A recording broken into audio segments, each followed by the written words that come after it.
Hello guys, today I've got the MacBook Neo and I'm going to show you how to record the screen.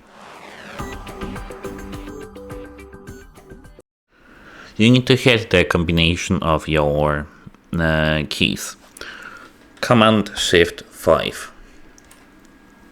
As you can see here, they have our screen recording and we can record the selected portion or window or entire screen.